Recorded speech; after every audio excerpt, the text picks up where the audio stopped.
Welcome back in, everyone. I hope your weekend, week, whenever you might be watching this, is going off swell. I am feeling swell because the Montreal Expos world champions, and now they are trying to defend it. It is 1919. We played opening day yesterday, and it was a 7-0 resounding win over the St. Louis Cardinals. Here again is a quick peek at our opening day, opening week roster there. Ed Walsh will get his first start very soon. And still kind of in that dead ball era. So until the game starts to kind of change things around a bit in terms of gameplay, we're going to keep with kind of the rotation that we have now. And in terms of our hitting, again, we're in a good position right now, I think, with our hitting. I think we have a very good chance of repeating. So let's not waste any opportunity. Again, later on will be the question for this video 5-pack giveaway, standard packs for Perfect Team. Stay tuned. That is coming up a little bit later. Let's go to the end of April. And once again, the May update always gives us a bunch of player development reports. I quickly scroll through them. You know, we're kind of concerned with our stars, our Scott Stratton, our Frank Schugert, Bo Jackson's on there, Juan Pierre, and then a few of the guys that are developing in the minor league, including, let's do an update. How is Benny Estefano doing? So one viewer commented, one of his early kind of favorite players, if I remember correctly. Well, he's doing pretty good in AA right now. 333 after the first month. Don't think he'll ever make the big leagues, but hey, as a 25-year-old, maybe, just maybe, we'll have to give him a shot. Just to get him up into the big leagues, at least for a while. Real life, he did get a little bit of a taste in Pittsburgh and then in Houston. Maybe we'll have some fun, and if we get an early division lead one year, we'll bring him up for a few weeks. Okay, here we are. It is not a great start, 4-4, still real early. Let's not waste any time. Let's go to the next month. June 1st, again, a few development reports there. Majeski, Gargiola dropped a little bit in terms of their overall potential, but Whitey Lockman finally moved up to a 5-star overall. Great to see, hitting 304. Again, here's a guy that we drafted 5th overall. We got lucky that he fell to number 5. He's just been lighting it up.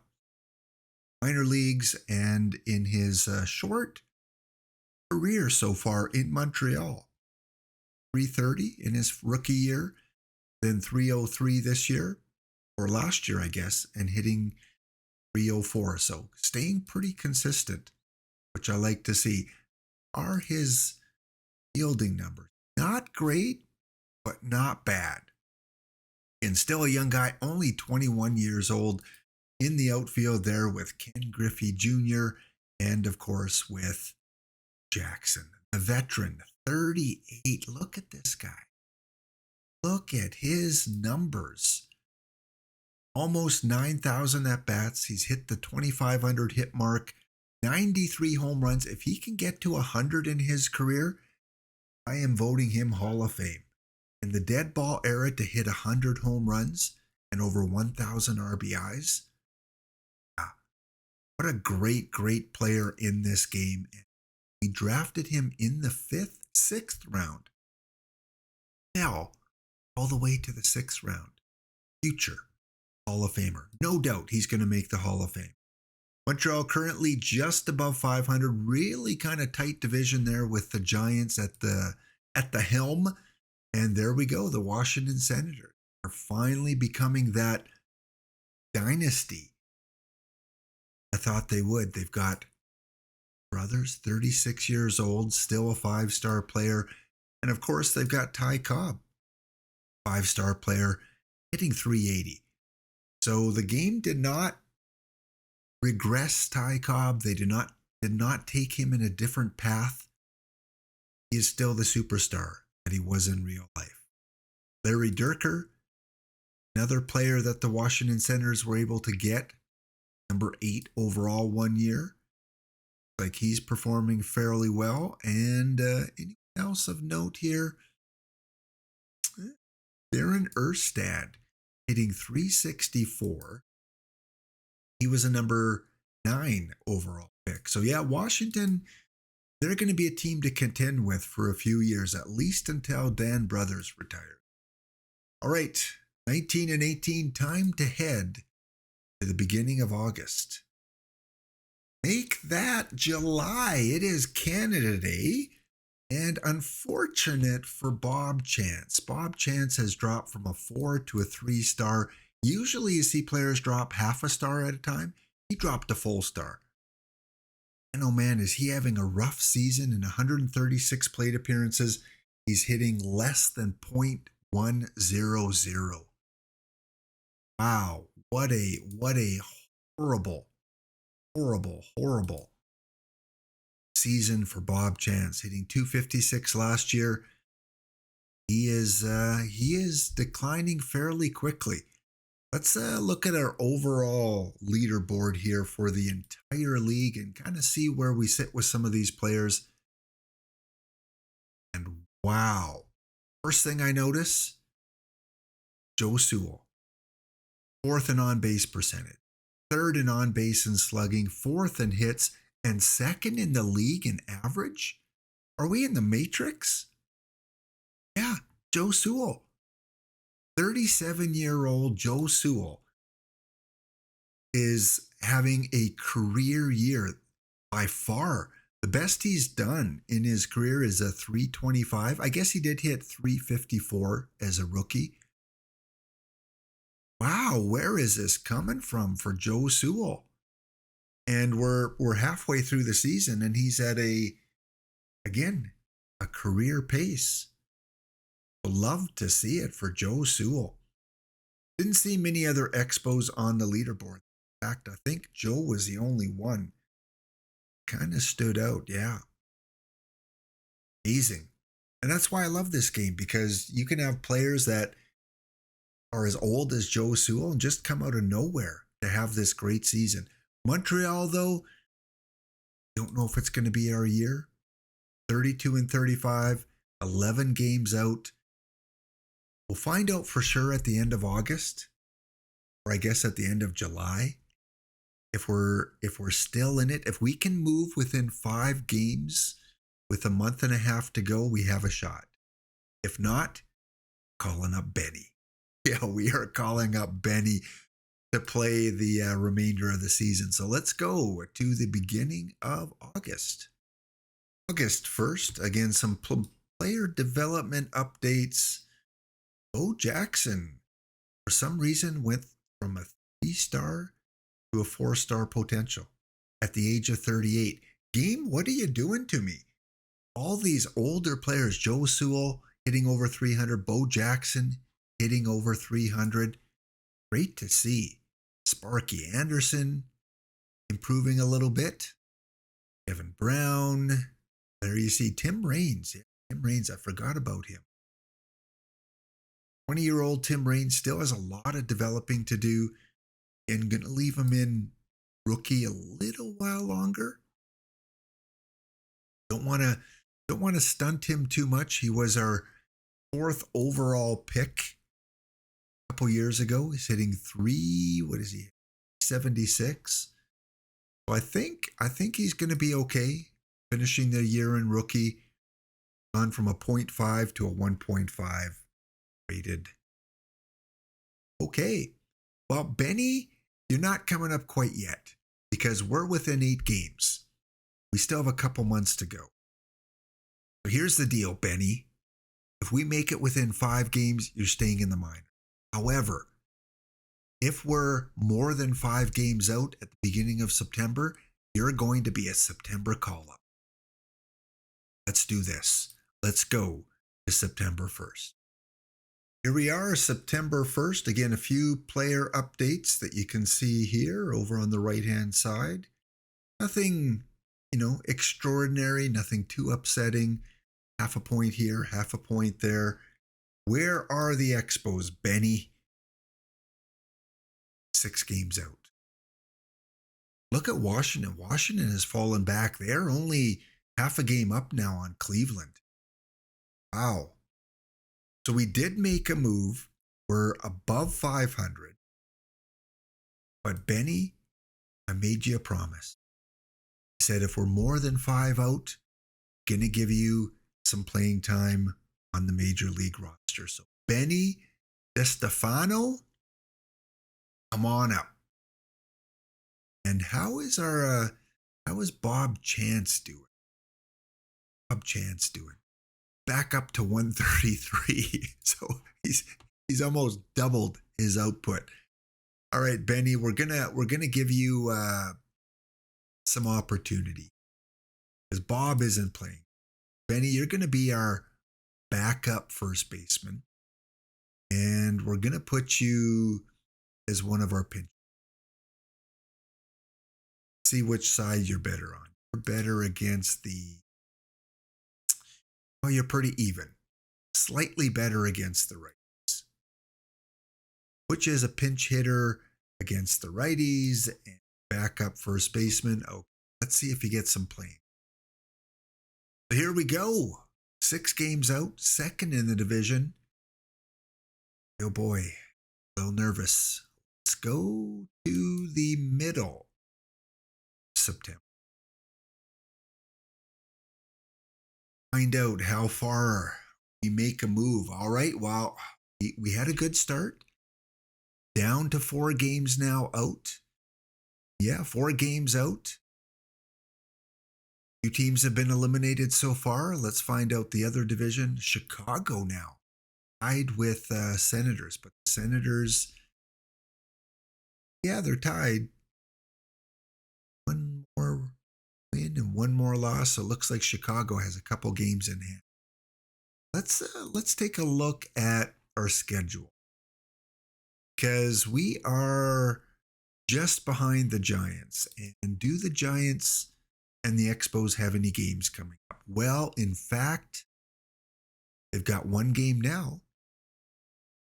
I believe that's the Giants. Let's just confirm it. Yes. So we did beat them in 11 innings yesterday.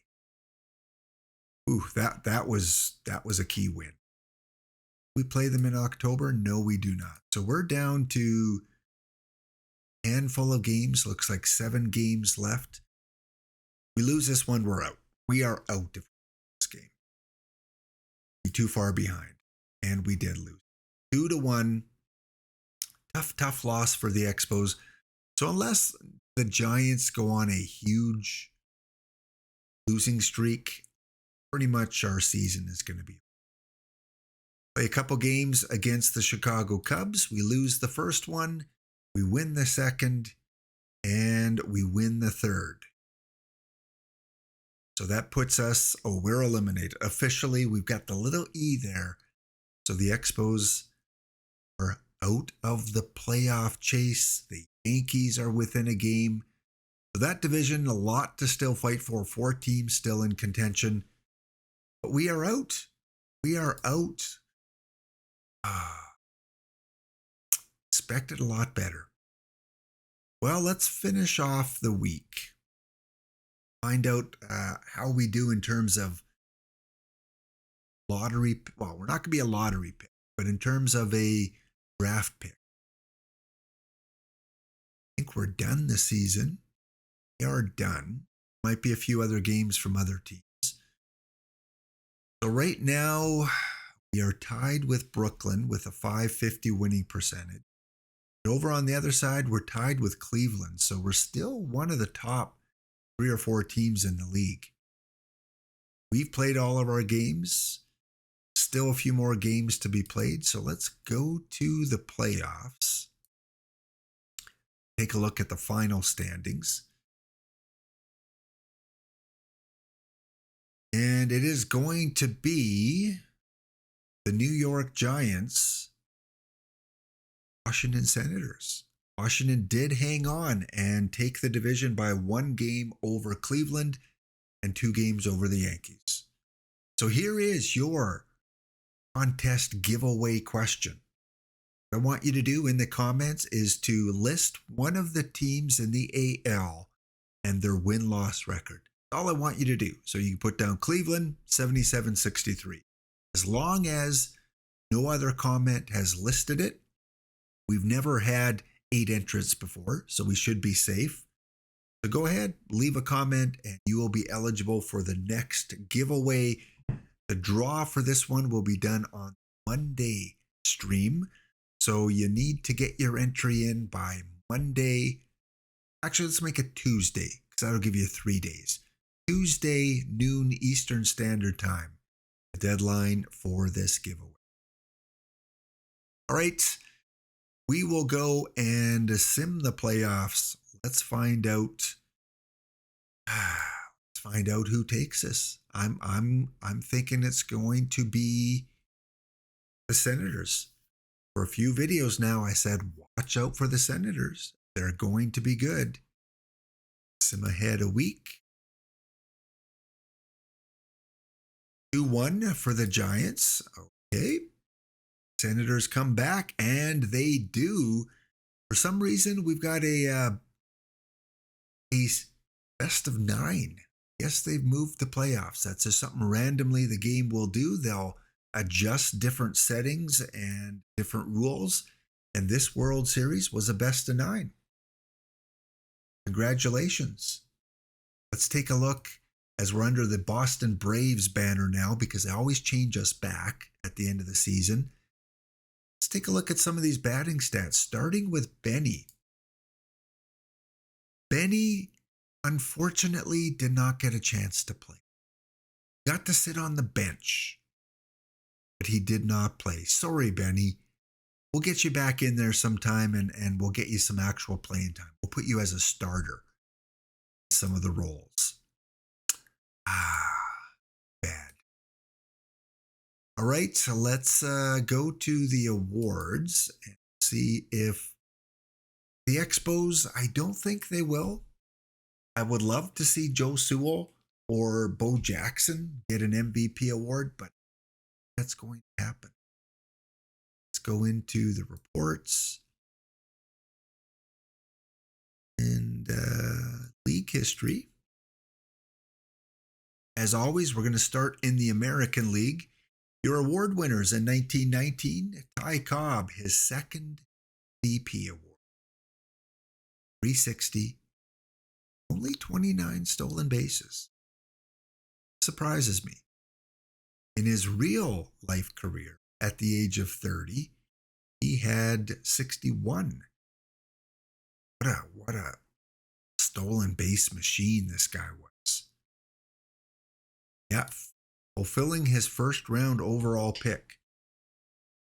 Cy Young for the 4th time, Rich Nye, the Chicago White Sox guy, wins the Cy Young 16-14 record, 2.04 ERA and a 4.7 WAR. He is tied now with John Ward, the most Cy Young. He gets up to 8. We're renaming Cy Young Award the Rich Nye Award. Your Rookie of the Year, Fred Clark from the Boston Red Sox. Fred Clark was drafted in the first round, 4th overall. I see a lot of 4s. Seems to be the number. A lot of these players that are drafted 4th overall seem to do pretty good. Also wins the Platinum Stick Award. Congratulations to Fred Clark. Next up, your Reliever of the Year, first-time winner David Weathers, 33 years old. 6th round pick back in the 1906 draft.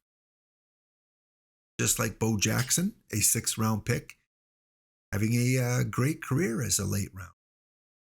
Okay, time to check out the National League. Will the Expos pick up any hardware? Yes. Oh. We didn't check in individually throughout the year. Maybe we should have, but Scott Stratton, 29 wins, 27 losses, 281 ER, 9.6 WAR, over 550 innings pitched, and for the 3rd consecutive year, he is your MVP. Come on, Scott. How old are you? 30? Never know. Maybe he will rename the award. Also, Of course, winning the Cy Young Award, third time in a row. So thank you, game, for verifying and affirming that I made the right choice. Back in the 1906 draft, there was the name Ohtani, and there was Scott Stratton. I went with Scott Stratton. Whew. Great decision. Todd Helton is your Rookie of the Year, 24 years old, drafted first overall back in 1917, so he's making his mark as a rookie. And Dan Collins, congratulations, another Montreal Expo. Dropped from a 5-star reliever to a 4-star reliever, but 18 saves, 2.60 ERA, 1.2 WAR, first-time winner of the NL Reliever of the Year. So I'm ecstatic. 3 of the 4 individual awards go to Montreal Expos. Don't think we had any rookies playing this year. No rookies were on the team. That one would be a little bit impossible unless Benny had like a fantastic didn't have. So there you go. Another season done. Next episode, we will do the draft, play opening day. Just one of those years.